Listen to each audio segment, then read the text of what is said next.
जब से पता चला है कि मेरी बेटी रिंकी एक फल वाले राजू को पसंद करती है, मिलती है, तब से मैं बहुत परेशान था। अभी उम्र ही क्या है रिंकी की, अभी पिछले महीने ही तो 18 वर्ष की पूरी हुई है।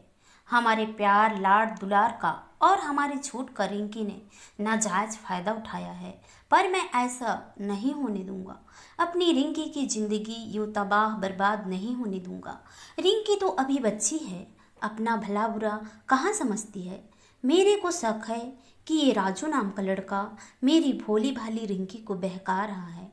मैं इसी चिंता में घुले जा रहा था और बरामदे में इधर से उधर चक्कर लगा रहा था और मेरी बेटी के आने का इंतजार कर रहा था। अच्छी खासी लड़की, पढ़ने में होशियार, स्पोर्ट्स में नंबर वन, हर किसी चीज़ में नंबर वन। पता नहीं किस तरह से इसका ब्रेन वॉश किया गया है उस फल वाले लड़के ने, कि घर में किसी की भी बात सुनने को तैयार नहीं। ये किशोर उम्र होती ही ऐसी है कि किसी की भी बात समझ में नहीं आती। बस कहती है मैं 18 वर्ष की बालिग हो गई हूँ, अपना अच्छा बुरा सब अच्छे से समझती हूँ। मैं मन ही मन सोच रहा था कि क्या 18 वर्ष की उम्र होने पर जिंदगी भर के अनुभव एक साथ समझ आ जाते हैं? क्या मात्र वोट देने की छूट मिलने पर बच्चे इतने समझदार हो जाते हैं कि जो माँ बाप आज तक उनका भला बुरा समझते हुए आए हैं, अब वो एकदम से नकार दिए जाएं? इतना सब सोचते सोचते मेरा दिल भर आया, आंखें नम होने लगी। मुझे पता है कि रिंकी एक अच्छी बच्ची है, पर यह किशोर अवस्था होती ही ऐसी है। रिंकी के लौटने पर मैं उसे समझाते हुए कहा कि बेटा, परिपक्वता कोई शरबत नहीं है कि 18 वर्ष पूरे हुए और दुनिया भर की समझ एक साथ आ जाए। परिपक्वता तो जिंदगी के उतार चढ़ावों से धीरे धीरे ही समझ आती है। पर मेरी बेटी कहाँ मानने को तैयार है, सुनने को तैयार नहीं। कहती है कि शादी करेगी तो सिर्फ राजू से, नहीं तो आत्महत्या कर लेगी, अपनी जान दे देगी, पर जिंदगी राजू के साथ ही गुजारेगी। यह किशोर उम्र का ही असर है कि सिर्फ खुद का नज़रिया सही लगता है, बाकी सारी दुनिया गलत दिखाई देती है। मम्मी पापा दादी बाबा, यहाँ तक कि छोटे भाई ने भी रिंकू को समझा लिया, पर वो मानने को तैयार नहीं थी। उसकी आंखों पर तो सिर्फ राजू के झूठे प्यार की पट्टी बंधी है, जिससे उसे सही लगता गलत का फर्क नजर नहीं आ रहा है। उसे तो अपनी जिंदगी में फिल्मों जैसी रंगीन ख्वाब देखने लगते हैं, पर उस नासमझ को कहाँ मालूम कि असल ज़िंदगी और फिल्मी दुनिया में बहुत अंतर होता है। उसे इस बात का एहसास तक नहीं है कि एक लड़की की ज़िंदगी एक नट की तरह होती है जो एक रस्सी पर चलती जाती है, कि जरा से भी नज़र हटी और दुर्घटना घट जाती है। यह दुनिया वासना की भूखी है, प्रेम की नहीं। सच्चा प्रेम तो माँ बाप ही अपने बच्चों से करते हैं, पर यह रिंकी का दुर्भाग्य ही है कि उसे किसी की बात समझ नहीं आ रही है।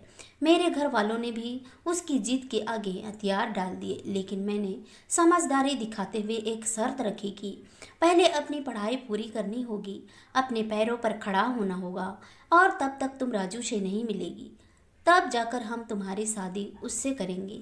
रिंकी मान जाती है, पर शायद मन में थोड़ा अविश्वास और असमंजस की स्थिति है। मन ही मन सोचती है कि जो घर वाले उसकी बात सुनने को तैयार नहीं थे, अब एकदम से किस तरह से तैयार हो गए। उसकी बात इतनी आसानी से घर वालों ने कैसे मान ली? उसके मन में हजार सवाल चल रहे हैं। मैंने घर में सबको समझा दिया था कि हर कोई रिंकी के प्रति नॉर्मल व्यवहार रखेगा, और मैं खुद भी 24 घंटे रिंकी पर नज़र रखनी शुरू कर दी थी, पर इस तरह की उसे शक न हो। एक दिन रिंकी ने चुपचाप घर से भागने की प्लानिंग की। जब मेरे को इस बात का अंदाज़ा हुआ तो मैं बहुत परेशान हुआ, लेकिन मैं रिंकी को कुछ भी नहीं कहा, क्योंकि मुझे अपनी बेटी को यह समझाना था कि उसके परिवार वाले हमेशा अपनी बेटी का भला ही चाहेंगे। मैं इस बात को रिंकी को बिना लड़ाई झगड़े के शांति से समझाना चाहता था। अब मैं रिंकी पर चुपचाप और ज़्यादा ही नज़र रखने लगा। जिस रात रिंकी राजू के साथ घर से भागने वाली थी, उस दिन मैंने घर में बताया कि आज मेरी एक ज़रूरी मीटिंग है और मैं ऑफिस से रात को घर नहीं आऊँगा। ये सुनकर रिंकी मन ही मन बहुत खुश हो जाती है। वह रात को घर में सबके सो जाने के बाद अपना बैग पैक करके बाहर निकलती है, और वह राजू घर के बाहर बाइक पर रिंकी का ही इंतजार कर रहा था। रिंकी अपने साथ घर से कुछ रुपये और कुछ जेवर भी ले आई थी, क्योंकि राजू ने उसे कहा था कि जब तक उसे नौकरी नहीं मिलती तब तक के लिए कुछ रकम हाथ में होनी ही चाहिए। पर रिंकी बड़ी भोली थी, उसी राजू के मंसूबे कहाँ समझ आ रहे थे। वह तो बस कच्ची उम्र के प्रेम के ख्वाबों में बहे जा रही थी। जैसे ही वे दोनों निश्चित स्थान पर पहुंचे, राजू के मंसूबे कहाँ समझ आ रहे थे। वह तो बस कच्ची उम्र के प्रेम के ख्वाबों में बहे जा रही थी। जैसे ही वे दोनों निश्चित स्थान पर पहुंचे, राजू के पास दो लड़के और आ गए। उन लड़कों को देखकर रिंकी घबरा गई। पर अब क्या हो सकता था। रिंकी को किसी अनहोनी की आशंका होने लगी। रिंकी अचानक राजू का हाथ छुड़ाकर भागने लगी, लेकिन भाग न सकी, रोने लगी। सभी लड़के रिंकी को घेर कर खड़े थे और ठहाके मार कर हंस रहे थे। रिंकी को आज समझ आया कि वो कितनी बड़ी गलती कर बैठी है। वो फूट फूट कर रो रही थी। मैं दूर से ये सब मंजर देख रहा था।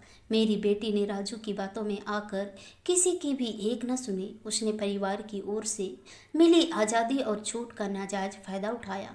हमने क्या क्या सपने देखे थे उसके भविष्य को लेकर। कितना गर्व था मुझे अपनी मेधावी बेटी पर, लेकिन उसने क्या किया। आज मेरा सर शर्म से झुका दिया और अपनी ज़िंदगी तबाह कर ली। यह तो होना ही था, क्योंकि वह अंगारों पर चल रही थी, जिसका आभास उसे आज हुआ। मेरी बेटी के बारे में सोचते सोचते मेरी आंखें नम हो गई। आगे देखा तो मेरी बेटी चक्कर खाकर गिरने ही वाली थी। तभी सामने से 4 पुलिस वालों के साथ आकर मैंने राजू और उसके आवारा दोस्तों को पकड़ लिया। मैंने रिंकी को संभाल लिया। मेरे को सामने देखकर रिंकी की हिचकियां बंध गई। मेरी बेटी मेरे सीने से लगकर फूट फूट कर रोने लगी और कहा, पापा आप सही थे, मुझे माफ़ कर दीजिए। आज मैंने बहुत बड़ी गलती कर दी। मैं माफ़ी के लायक नहीं हूँ। अगर समय से पहले नहीं पहुँचते तो मेरी ज़िंदगी बर्बाद हो जाती।